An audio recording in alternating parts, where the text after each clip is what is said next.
Hello students, मैं doctor Reema Dewangan, assistant professor saint Thomas college Bhilai. आज हम आइटम एनालिसिस टॉपिक के बारे में डिस्कस करेंगे जो बीएड सेमेस्टर सेकंड के optional paper educational and mental measurement में भी है और बीएड सेमेस्टर 4 के psychometric assessment construction of achievement test में भी इसका यूज़ हम करते हैं। स्टूडेंट्स, हम आइटम एनालिसिस को अब समझते हैं पहले कि ये होता क्या है। आइटम एनालिसिस को हम पद विश्लेषण भी कहते हैं। हमको पता है कि आइटम का मीनिंग यहाँ पर एक पर्टिकुलर क्वेश्चंस या स्टेटमेंट के बारे में बात होती है। अब जहाँ तक एनालिसिस की बात है तो हम समझते हैं कि द प्रोसीजर यूज्ड टू जज the quality of an item is called item analysis. जब हम टेस्ट कंस्ट्रक्ट करने के लिए जाते हैं तो उसमें हमको आइटम्स डालने होते हैं। उस आइटम्स का अपने आप में कितना वेटेज होता है, उसकी कितनी गुणवत्ता है, उसकी क्वालिटी क्या है, इसका जजमेंट का प्रोसेस ही आइटम एनालिसिस कहलाता है। अब हम देखते हैं कि purpose and need of item analysis की पद विश्लेषण की का क्या महत्व है, क्या आवश्यकता है, क्यों इसकी ज़रूरत है। तो सबसे पहले पॉइंट है rejecting the items which are weak and have double meaning. जब हम क्वेश्चन पेपर बनाते हैं तो कोई भी क्वेश्चन ऐसा नहीं होना चाहिए जो कि थोड़ा वीक हो, जिसके समझने में थोड़ी परेशानी हो, जो डबल मीनिंग लिए हुए हो, स्टूडेंट्स उसको न समझ पा रहे हो या वैसा क्वेश्चन से रिलेटेड और कोई दूसरा क्वेश्चन भी उनको लगता हो, तो ऐसे क्वेश्चन को हमको रिमूव कर देना है। सेकेंड है each selected item should represent the whole test. पूरे एंटायर टेस्ट में हर एक आइटम इंडिपेंडेंट होना चाहिए, रिप्रेजेंट करने वाला होना चाहिए उस कंटेंट को। ऐसा ना हो कि जो क्वेश्चन है वो ओवरलैप हो, इररिलेवेंट हो, या तो फिर उस क्वेश्चन का वहाँ पर कोई मीनिंग ना हो। तो मीनिंगफुल क्वेश्चन हमको उसमें ऐड करना है अपने टेस्ट में। Next, determining the number of items to be included in the test. जब कोई भी कंस्ट्रक्टर जो होता है, टेस्ट कंस्ट्रक्ट करने वाला, उसके पास में वो थोड़ा कंफ्यूज होता है कि मुझे कितने क्वेश्चन इसमें इन्वॉल्व करना है। तो आइटम एनालिसिस का प्रोसेसर उसको हेल्प करता है कि कितने क्वेश्चन हमको डिटरमाइन करके रखना है, इतने क्वेश्चन होने चाहिए। तो फर्स्ट वो क्या करता है कि नंबर ऑफ क्वेश्चन पहले ज़्यादा बनाता है, उसके बाद में उसमें आइटम एनालिसिस के प्रोसेस से नंबर जो क्वेश्चन है वो रिमूव होते जाते हैं और हमारे पास में क्वालिटी वाले आइटम ही आते हैं। इसलिए क्वेश्चंस की जो आइटम्स है उसके डिटर्मिनेशन की कितने क्वेश्चंस होने चाहिए में ये हेल्प आउट करता है। नेक्स्ट है expressing the defects in the responses of the students. कि जो स्टूडेंट्स हैं जो इस टेस्ट को सॉल्व करने वाले हैं उनके पास में क्या परेशानी आ रही है हर एक आइटम को लेकर के। हर एक पर्टिकुलर आइटम का अपना एक अलग इम्पोर्टेंस होता है, तो इसलिए हम स्टूडेंट्स की प्रॉब्लम को, हम उनकी डिफ़िकल्टीज़ को समझ सकते हैं कि कोई आइटम उनको परेशान तो नहीं कर रहा है कि इस आइटम में क्या कहना चाह रहा है। To calculate difficulty level of the items, हम इस आइटम एनालिसिस के प्रोसेस से हर एक पर्टिकुलर आइटम का डिफ़िकल्टी लेवल को पता कर पाते हैं। डिफ़िकल्टी लेवल का मीनिंग यहाँ पर ये है कि जब हम टेस्ट कंस्ट्रक्ट करते हैं, क्वेश्चंस बनाते हैं, सेट ऑफ क्वेश्चंस तैयार करते हैं, उस समय डिफ़िकल्टी लेवल जो है वो धीरे धीरे इंक्रीज़ करते हैं। इजी टू डिफ़िकल्ट वे में हम आइटम्स जब बनाते हैं तो उसको इस तरीके से साइकोलॉजिकली और लॉजिकली अरेंज करते हैं कि वो डिफ़िकल्टी लेवल धीरे धीरे इंक्रीज़ होती जाए। तभी वो क्वेश्चन जो है, वो आइटम जो है, हर एक स्टूडेंट के बीच में एक कैटेगरी क्रिएट कर पाता है। नहीं तो सारे स्टूडेंट्स को यदि सारे क्वेश्चंस इजी होंगे तो वो क्वेश्चन को सारे स्टूडेंट्स सॉल्व कर लेंगे और उस टेस्ट को क्रिएट करने का, कंस्ट्रक्ट करने का कोई मीनिंग नहीं होगा। नेक्स्ट है to calculate discriminating power of the item. Same वैसी कि हर एक आइटम में इतनी कैपेबिलिटी होना चाहिए, इतना पोटेंशियल होना चाहिए कि वो स्टूडेंट्स में डिस्क्रिमिनेशन पावर डिस्क्रिमिनेट कर पाए कि ये स्टूडेंट इस लेवल का है, ये स्टूडेंट इस लेवल का है। मीन जो तीनों टाइप के जो स्टूडेंट्स होते हैं, अबव एवरेज, बिलो एवरेज और एवरेज स्टूडेंट्स, वो तीनों में एक कैटेगरी बना पाने की की कैपेसिटी उस पर्टिकुलर आइटम में होना चाहिए। अदरवाइज वो टेस्ट जो है वो बनाने का कोई मीनिंग नहीं होगा। नेक्स्ट है to indicate the functioning of the distractors in the multiple choice items. बहुविकल्प प्रश्नों में विघ्न कारकों के कार्यों के बारे में पता लगाना। यहाँ पर डिस्ट्रक्टर्स का मीनिंग ये है कि जब हम टेस्ट कंस्ट्रक्ट करते हैं उस टेस्ट पे हम एक आइटम के 4 अल्टरनेटिव्स देते हैं कि वो किस में ऑप्ट करेंगे। तो तो यहाँ पर वो जो 4 ऑप्शंस है वो डिस्ट्रक्टर्स है, और डिस्ट्रक्टर्स इतने स्ट्रांग होने चाहिए कि स्टूडेंट को ये लगना चाहिए कि इसमें चारों ऑप्शंस जो हैं वो करेक्ट हैं। उसको उसमें इतना इजी हमको अल्टरनेटिव्स नहीं देना है कि आपको बहुत इजी वे में, स्टूडेंट को बहुत इजी वे में पता चल जाए कि हाँ इसका आंसर यही है। डिस्ट्रक्टर्स बहुत स्ट्रांग होने चाहिए कि चारों अल्टरनेटिव्स में बच्चों को लगे कि ये चारों ही ऑप्शंस करेक्ट हैं। नेक्स्ट है, item analysis is usually done in a power test rather than speed test. Students, 2 type के टेस्ट होते हैं, एक पावर टेस्ट होता है और एक स्पीड टेस्ट होता है। पावर टेस्ट जो होता है उसमें जो डिफिकल्टी लेवल है वो धीरे धीरे इंक्रीज की जाती है, कि एक समय आता है ऐसा है कि जैसे मैंने बताया कि तीन कैटेगरी के स्टूडेंट्स होते हैं, एवरेज, बिलो एवरेज और अबव एवरेज। तो स्टूडेंट जो अबव एवरेज स्टूडेंट होगा वो आखिरी तक क्वेश्चन को सॉल्व कर सकता है। जो बिलो एवरेज जो स्टूडेंट है या एवरेज स्टूडेंट है वो एक टाइम के आने के बाद में वो आगे क्वेश्चन को सॉल्व नहीं कर पाएंगे। यही जो चीज़ें हैं, डिफिकल्टी लेवल और डिस्क्रिमिनेशन पावर की मैं बात करती हूँ, तो स्पीड टेस्ट पावर टेस्ट में जो डिफिकल्टी लेवल है धीरे धीरे इंक्रीज होती जाती है इजी टू डिफिकल्ट वे में, और उसके अपोजिट जो स्पीड टेस्ट होता है उसमें सारे क्वेश्चंस की जो डिफिकल्टी लेवल होती है वो सेम होती है। बस ये है कि नंबर ऑफ क्वेश्चंस बहुत ज़्यादा होते हैं और स्टूडेंट्स पूरा यदि सॉल्व कर लेते हैं तो उनके अच्छे मार्क्स आते हैं, अदरवाइज यदि क्वेश्चन उनसे छूट जाते हैं तो वो उसको सॉल्व नहीं कर पाते हैं। मगर इससे उनके जो स्पीड टेस्ट और पावर टेस्ट के जो डिफरेंस आप लोगों को बता रही हूँ कि पावर टेस्ट पे हम डिस्क्रिमिनेट कर पाते हैं, तो ये ज़्यादा जो आइटम एनालिसिस का जो प्रोसीजर है वो पावर टेस्ट पे ज़्यादा यूज़ होता है। अब स्टूडेंट्स, हम देखते हैं कि ये जो आइटम एनालिसिस का प्रोसीजर है वो क्या होता है। सबसे पहले जब हम टेस्ट कंस्ट्रक्ट करने जाते हैं तो हम बहुत सारे क्वेश्चंस बनाते हैं। किसी एक पैडागोजी, जो भी आपका पैडागोजी होता है, जिस सब्जेक्ट का भी आपको अचीवमेंट टेस्ट बनाता है, साइंस का, मैथ्स का, किसी का भी, तो आप उसके लिए कंटेंट एरिया डिसाइड करते हैं कि हमको कितने चैप्टर्स को लेना है, और उसके बाद में आप आइटम्स बनाना स्टार्ट करते हैं। तो जब आप आइटम्स बनाना स्टार्ट करते हैं, क्वेश्चन बनाना शुरू करते हैं, तो स्टार्टिंग में आप जो नंबर ऑफ क्वेश्चन है वो बहुत ज़्यादा रखते हैं, क्योंकि ये नंबर ऑफ क्वेश्चन ज़्यादा रखेंगे तभी आप अपने जब सब्जेक्ट टीचर के पास में जाते हैं या जो भी उसके एक्सपर्ट हैं वहाँ पर आप जाते हैं, तो वो उनमें से कुछ क्वेश्चंस को रिजेक्ट कर सकते हैं, क्योंकि वही बात होगी कि कुछ क्वेश्चन जो है वो वीक होंगे या डबल मीनिंग वाले होंगे या उनकी डिफिकल्टी लेवल ज़्यादा नहीं होगी, जो भी रीज़न हो उसके पीछे, तो वहाँ पर हमारे कुछ क्वेश्चन जो है वही रिजेक्ट हो जाते हैं जब वो एक्सपर्ट के पास हम देते हैं। तो जब ये हमारे पास में जो रिजेक्टेड क्वेश्चन रिजेक्ट किए जाते हैं और जो सेलेक्टेड आइटम्स हमारे पास में होते हैं उसका हम प्रिंट आउट निकलवाते हैं और उसके बाद में उसको किसी एक सैंपल पर एडमिनिस्टर करते हैं। सैंपल मतलब यहाँ पर यह है कि आप किसी क्लास में ले जाते हैं, किसी एज ग्रुप को पर्टिकुलर देखते हैं और वहाँ पर उस अपने टेस्ट को आप सॉल्व करने के लिए देते हैं। जब आप सॉल्व करने के लिए देंगे उसके बाद में फिर आप उनसे वो अपना टेस्ट रिटर्न लेते हैं और फिर उसकी स्कोरिंग करते हैं। स्कोरिंग के प्रोसीजर में वैसे ही है कि यदि करेक्ट रिस्पॉन्स करते हैं तो आप चाहे तो उसके लिए 1 मार्क असाइन कर सकते हैं, 2 मार्क्स असाइन कर सकते हैं, वो आपके ऊपर डिपेंड करता है। और इनकरेक्ट आंसर के लिए 0 मार्क हम असाइन करते हैं। तो जब हमने स्टूडेंट्स को टेस्ट दिया, एडमिनिस्टर किया और उनसे रिटर्न लिया, स्कोरिंग करने के बाद में हम एक चार्ट प्रिपेयर करते हैं जो यहाँ पर नज़र आ रहा है। आप देख रहे होंगे कि यहाँ पर स्टूडेंट्स के नाम लिखे हुए हैं और यहाँ पर उन्होंने जो मार्क्स ऑब्टेन किया है।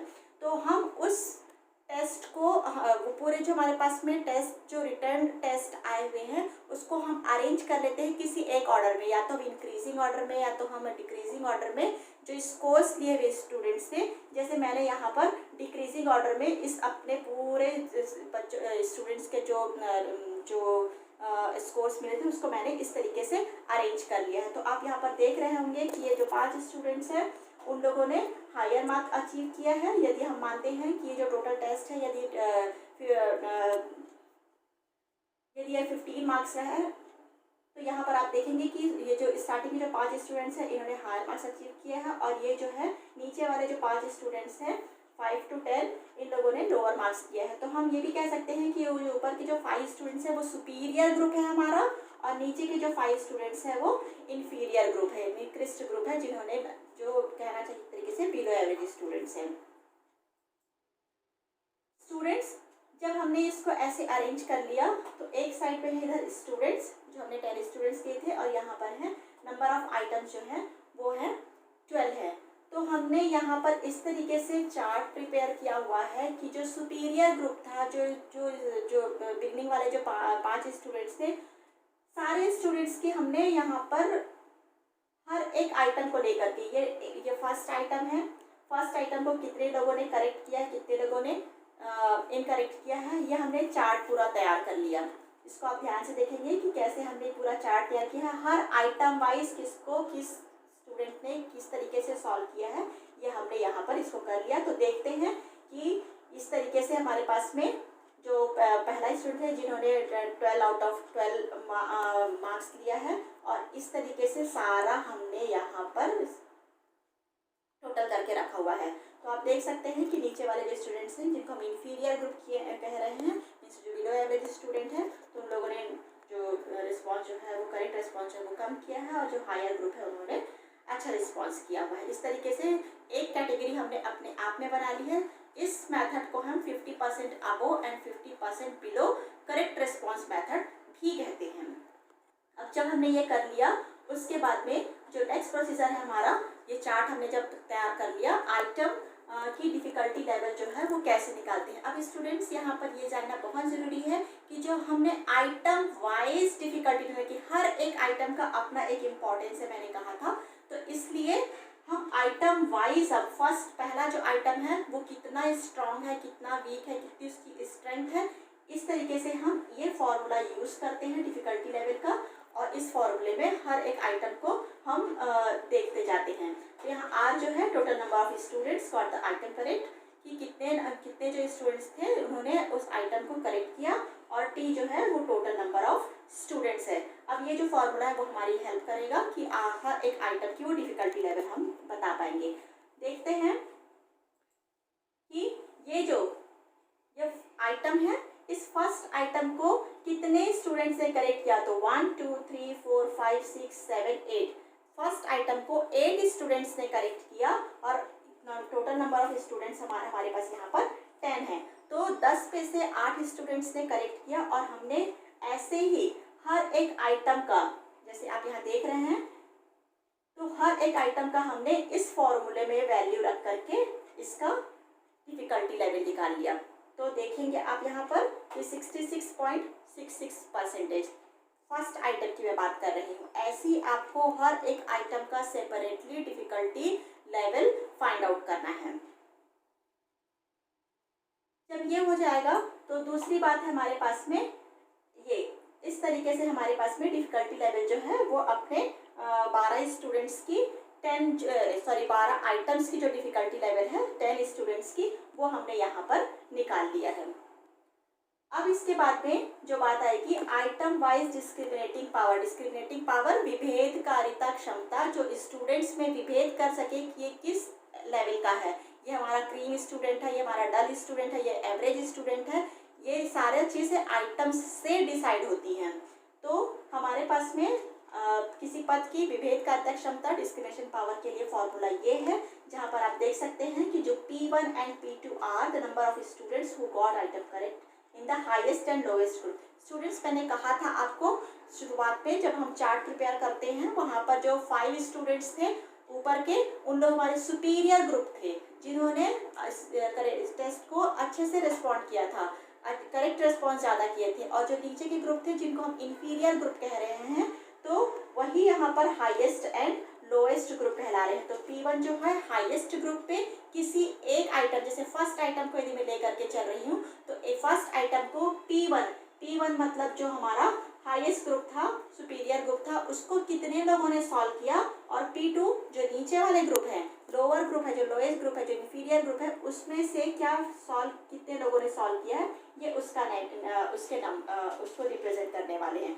और सिमिलरली Q1 एंड Q2 जो है number of students who got items incorrect. अब जो P1 जो करेक्ट थे, ऑब्वियसली बात है जो Q1 होंगे उतने स्टूडेंट्स ने उस आइटम्स को, यदि पहले आइटम की हम बात कर रहे हैं, तो जितने लोगों ने करेक्ट किया, सपोज 8 लोगों ने करेक्ट किया तो 2 लोगों ने उसको इनकरेक्ट किया। तो Q1 और Q2 जो है करेक्ट रिस्पॉन्स नहीं करने वाले स्टूडेंट्स को रिप्रेजेंट करता है। Q1 जो है वो हाईएस्ट ग्रुप को, और Q2 जो है वो लोएस्ट ग्रुप को। और जो N1 और N2 यहाँ पर आपको नजर आ रहा है, वो है the total number of students in the highest and lowest group. तो पता है कि हाईएस्ट और लोएस्ट ग्रुप में कितने कितने स्टूडेंट्स हमने रखे हुए हैं। अब इस फॉर्मूले में यदि हम सारी आइटम वाइज वैल्यूज़ को पुट करेंगे तो हमारे पास में जो भी वैल्यू आती जाएंगी वो डिस्क्रिमिनेशन पावर कहलाएंगी। अब जब हमारे पास में डिस्क्रिमिनेशन पावर भी आ जाएगा, डिफ़िकल्टी लेवल भी आ जाएगी, तो हम एक क्राइटेरिया डिसाइड करते हैं कि हमको कौन से आइटम को अब सेलेक्ट करना है, कौन से आइटम को हमको रिजेक्ट करना है। तो जो सिलेक्शन का जो क्राइटेरिया है, इसके लिए ये बात है कि डिफ़िकल्टी इंडेक्स, डिफ़िकल्टी लेवल जब हम निकालते हैं तो उसकी वैल्यू जो है वो 30% या 80% या 0.30 या 0.80 के रेंज में होना चाहिए। इससे यदि कम होगा या इससे यदि ज़्यादा होगा तो हम कहेंगे कि जो आइटम है उस पर वो पावर नहीं है जो डिफ़िकल्टी लेवल के लिए हमको चाहिए। यदि 0.20 है तो हम कहेंगे कि आइटम जो है वो इतना डिफ़िकल्ट है, सो मच डिफ़िकल्ट है कि स्टूडेंट्स उसको कोई भी सॉल्व नहीं कर पा रहे। और आप सोचिए कि यदि टेस्ट पे एक आइटम को कोई भी स्टूडेंट सॉल्व नहीं कर पा रहा है, इसका मतलब उस पर्टिकुलर आइटम पे कोई ना कोई प्रॉब्लम है, क्योंकि सारे ही स्टूडेंट्स को सॉल्व नहीं कर पा रहे हैं तो कुछ ना कुछ हमारे आइटम में प्रॉब्लम है। और यदि 0.90 या उससे ग्रेटर वैल्यू आती है तो इसका मतलब वो क्वेश्चन इतना सो मच ईजी है कि उसको सारे स्टूडेंट से सॉल्व कर ले, तो उससे भी आप स्टूडेंट्स पे डिस्क्रिमिनेट नहीं कर पाते हैं। तो वो ऐसे जो आइटम्स हैं वो हमको हेल्प नहीं करते हैं। तो इस तरीके से डिफ़िकल्टी इंडेक्स की जो वैल्यू है इनके इस रेंज में होनी चाहिए। और ऐसे ही जो डिस्क्रिमिनेशन पावर जो है उसकी जो वैल्यू है, जो भी वैल्यू आती है, जब हम फॉर्मूले में सारी वैल्यूज डालते हैं तो हमारे पास में एक कोई पर्टिकुलर वैल्यू आएगी। यदि वो वैल्यू 1.96 से ग्रेटर है तभी हम उस आइटम को सेलेक्ट करेंगे, अदरवाइज हम उस आइटम को रिजेक्ट कर देंगे। तो ये डिफ़िकल्टी लेवल के अकॉर्डिंग भी कई सारे आइटम्स रिजेक्ट हो जाएंगे और डिस्क्रिमिनेटिंग पावर में भी जब हम इस क्राइटेरिया को रखते हैं तो भी कई सारे जो आइटम्स हैं वो रिजेक्ट हो जाते हैं। इस तरीके से हम आगे देखते हैं कि डिफ़िकल्टी लेवल और डिस्क्रिमिनेटिंग पावर दोनों के लिए जब आप रखते जाते हैं तो कोई इस पे रिजेक्ट हो सकता है, कोई इस पे रिजेक्ट हो सकता है। तो हम ऐसे आइटम्स को ही सेलेक्ट करेंगे जो दोनों क्राइटेरिया को फुलफिल करने वाले होते हैं। दोनों तो हो सकता है कि आपने यहाँ पर 12 आइटम्स को लेकर के चले थे तो आपके 12 आइटम्स भी सारे रिजेक्ट हो जाए, ऐसा भी हो सकता है। ऐसा भी हो सकता है कि आपके सारे जो 12 आइटम्स थे वो सेलेक्ट हो जाए, पर ऐसा जनरली होता नहीं है क्योंकि अभी हम न्यू कंस्ट्रक्टर हैं, नए बनाने वाले हैं, तो हम इतने एक्सपर्ट नहीं हुए हैं। तो हो सकता है कि कभी इस क्राइटेरिया में हम फेल हो जाए, कभी इस क्राइटेरिया में फेल हो जाए, कभी हो सकता है हम दोनों ही क्राइटेरिया में फेल हो जाए और हमारे 1 या 2 आइटम्स ही सेलेक्ट हो। तो इस तरीके से सिलेक्शन और रिजेक्शन का जो प्रोसेस होगा वो आइटम एनालिसिस प्रोसेस के थ्रू होता है। तो स्टूडेंट्स, मैं ये होप करती हूँ कि आइटम एनालिसिस का प्रोसीजर जो है आप लोगों को समझ में आया होगा। और यदि आपको कोई डाउट है तो आप कमेंट सेक्शन में आप कमेंट कर सकते हैं। Thank you.